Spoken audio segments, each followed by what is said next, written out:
Eu falei no vídeo passado que a Globo foi bem generosa com o Lula na questão da sabatina.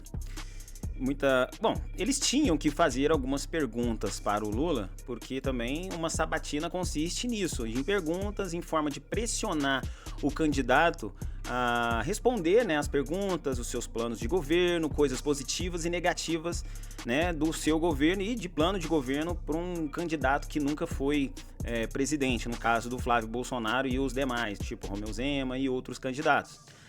E a Globo foi bem generosa, foi bem bacaninha. Você vê que no começo a Renata Vasconcelos foi toda simpática ali com o Lula, dando risadinha.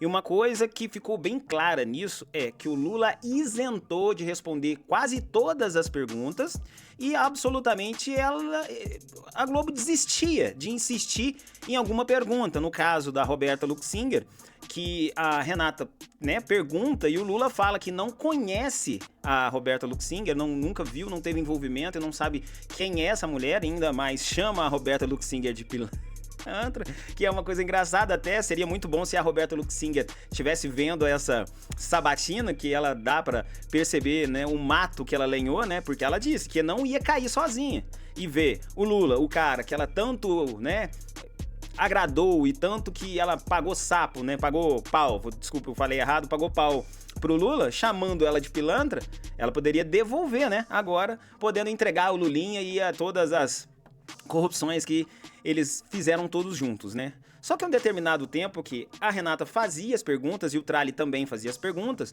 o Lula se negava a responder e eles não insistiam. No caso da Roberta, mais uma vez falando, que perguntou e o Lula falou que não conhecia e pronto, ficou por isso mesmo. Ela poderia muito bem ter falado, não, mas olha, o Lula, tem diversas fotos de vocês juntos, no próprio Instagram da Roberta Luxinger, tem várias fotos sua com ela, envolvimento, conversas do Lulinha falando sobre você. Então, assim, é meio difícil, né? Tipo, tentar dar uma pressionada no Lula. Só que tudo que o Lula se esquivava, eles não reagiam, eles só deixavam passar. E outro detalhe também que ficou bem claro e ficou visível aqui, que o Lula, ele gosta de pregar, gosta de falar, ter o discurso dele ali com a redoma dele, que ele tem um certo controle, né, que ele bota ali meia dúzia de gado ali, de pessoas que já estão acostumadas a ficarem agradando ele, né, e ele fala o que quer e um monte de gente bate palma pra ele, e o Lula é o máximo, e o Lula é isso, e o Lula é aquilo. Tanto é que quando ele é combatido, ele não sabe responder, né. E aquele detalhe, a retórica do Lula é inexistente. Tanto é que você vê que o Lula só dá entrevista para a imprensa que ele escolhe, ele só fala com as pessoas que ele tem controle. Tanto é que lá nos Estados Unidos, com o Donald Trump, ele fugiu da imprensa e foi lá e discursou lá pra galerinha patotinha dele. Então o Lula, ele é um completo idiota, ele não tem retórica. Tanto é que... Está gostando do conteúdo? Então se inscreva no canal e clique no sininho das notificações. Nos siga nas redes sociais para mais atualizações e, se puder, ajude o nosso projeto. Muito obrigado. Qualquer pergunta que faz com que ele fique desconfortável, ele quer cancelar, ele quer censurar. Tanto é que lá naquele evento que teve junto com o Exército, que perguntaram sobre o Lulinha e o envolvimento do Lulinha com a Roberta Luxinger e o escândalo do INSS, o Lula virou as costas e deixou os repórteres falando sozinho. Mas tá, vamos aqui então à entrevista com a Renata Vasconcelos, que ele foi extremamente grosso com a Renata Vasconcelos e ela deixou passar. Por isso que eu falo pra vocês, essa sabatina foi uma mão com açúcar pro Lula, e mesmo assim ele se complicou todo, ele não teve retórica, ele fugiu de todas as perguntas, não respondeu absolutamente nada, e agora vai ter essa sabatina com o Flávio Bolsonaro, que vai ser muito mais difícil do que essa aqui com o Lula. Você acha que a Globo vai ter toda essa simpatia que teve com o Lula com o Flávio Bolsonaro? Mas é aí que vocês vão ver quem real de fato está preparado, né? E é até bacana mesmo, tem que ser pressionado mesmo. O Flávio Bolsonaro tem que ser pressionado, tem que ser posto à prova para ele mostrar que ele tem aí como se diz, ele tem um currículo, né? Para poder mostrar que ele tá ali à frente da presidência, que, né, ser presidente de um país não é uma coisa fácil.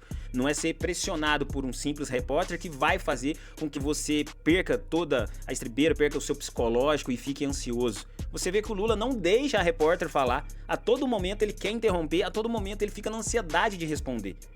Então você vai ver o nervosismo que o Lula tava aqui e já, subsequentemente disso, vocês vão entender. Vamos lá. Públicas e ajuste Eu acho que é fiscal. da hora de falar, porque Vamos lá. eu estava parecendo que eu estava no Ministério Público aqui. Candidata, a dívida Exatinho, pública no seu tá, governo beleza, vamos ultrapassou os 10 trilhões de reais. E além do tamanho da dívida, o problema é a direção que ela está tomando. A gente chama de trajetória da dívida. No seu governo, a dívida disparou 10 pontos percentuais, atingiu 82% do PIB.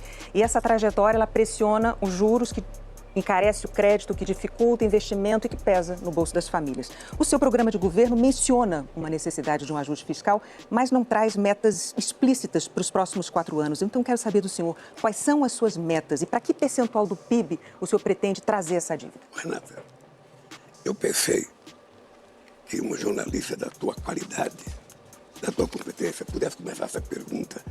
Foi ver como é que ele tá nervoso, ele se gesticula o tempo todo, pegou um papel ali absolutamente pra nada e já soltou o papel. Tipo, você vê que ele tá nervoso.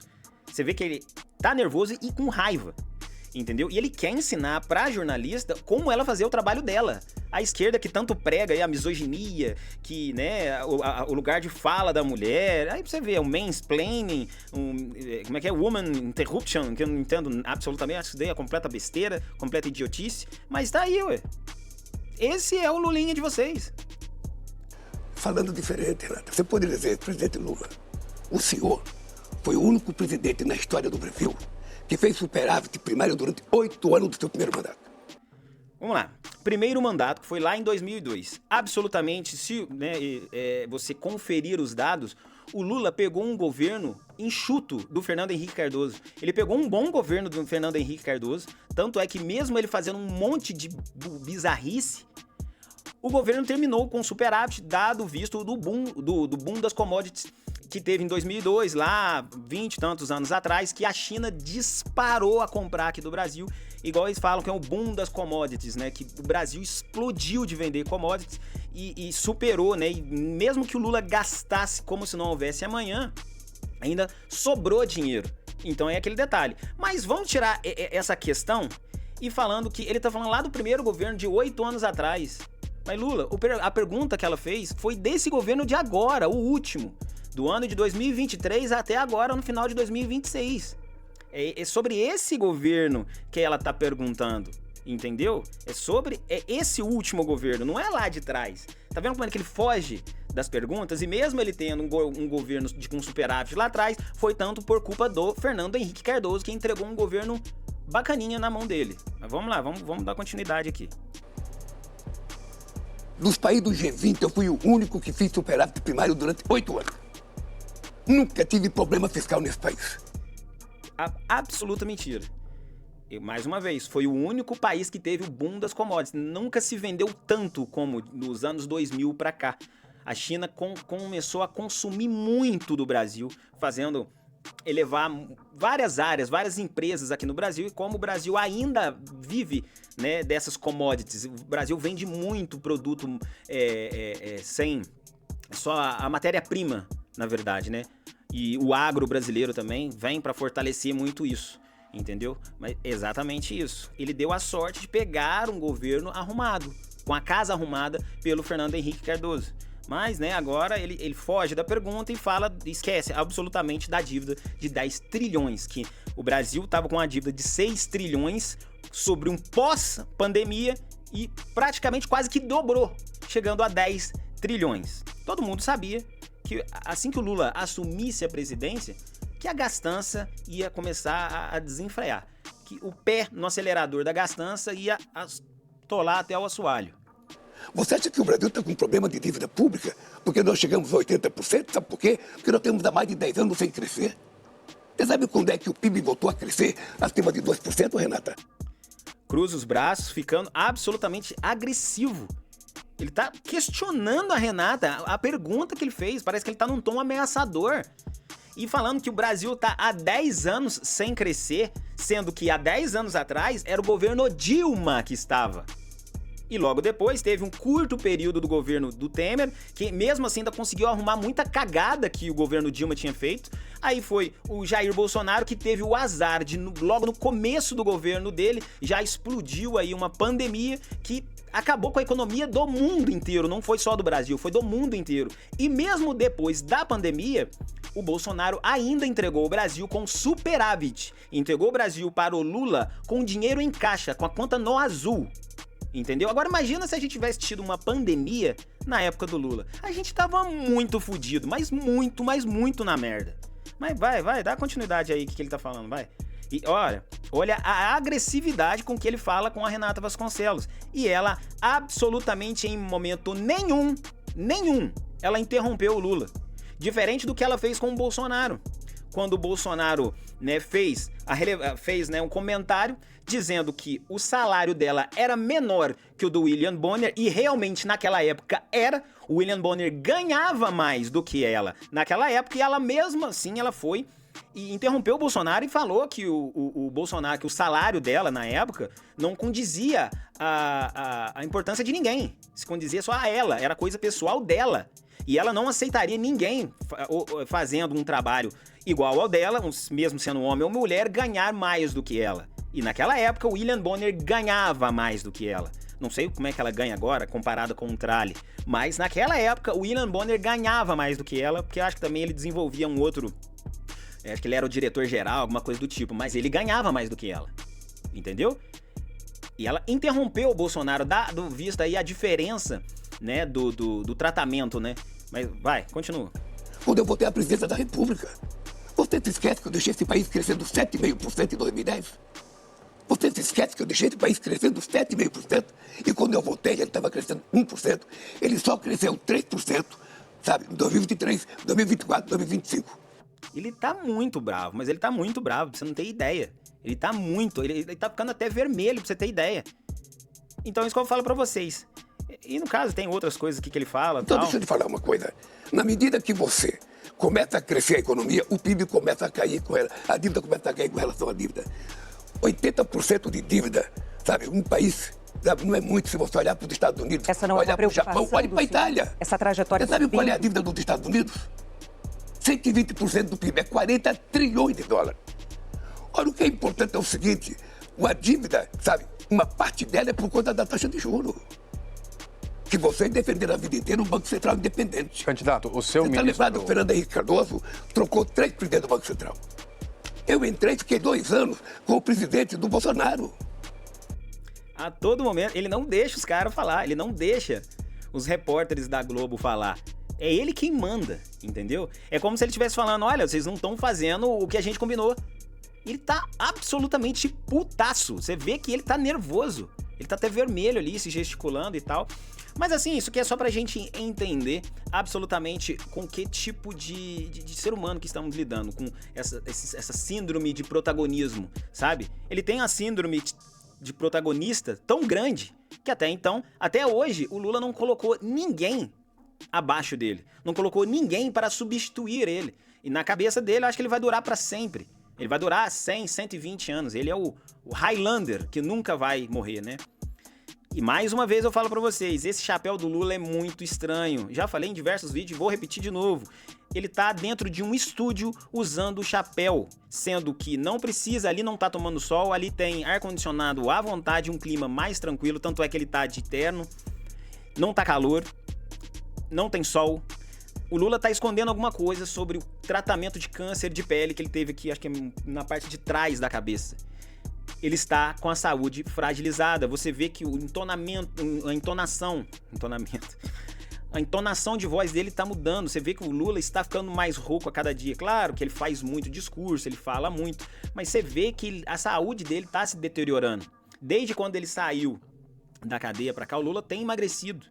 Pode ser que ele esteja mais saudável agora em questão de alimentação, não sabemos, mas ele estava mais fortinho, ele estava mais robustinho, mais gordinho. E o Lula tem emagrecido.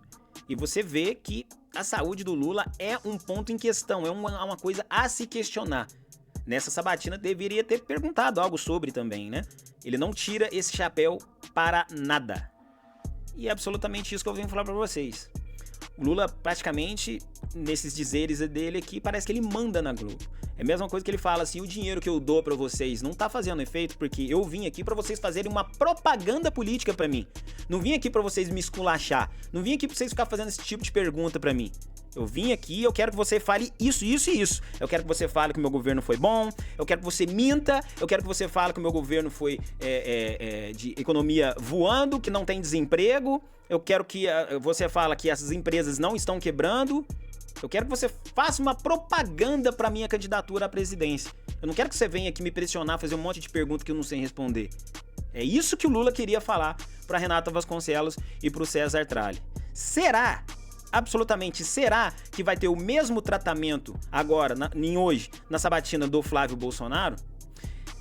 Eu espero que não, eu tenho quase certeza também que não, que o tratamento vai ser bem mais hostil com o Flávio Bolsonaro. E o Flávio Bolsonaro, pelo que eu tenho visto dele aí nas últimas entrevistas e podcasts que ele tem frequentado, ele tá bem preparado. E vamos ver como que ele vai se comportar nessa sabatina, que mais uma vez já diz no nome, sabatina, é uma coisa que é pra botar pressão mesmo, pra colocar na parede, pra ver como que o candidato vai se comportar, se ele vai saber responder, vai saber sair muito bem dessa pressão, porque até então eu falo pra vocês, pra ser presidente de um país, tem que saber responder esse tipo de pergunta na pressão, sem pressão e de qualquer maneira. Ele tem que trazer o currículo dele, e o Lula não tem currículo nenhum.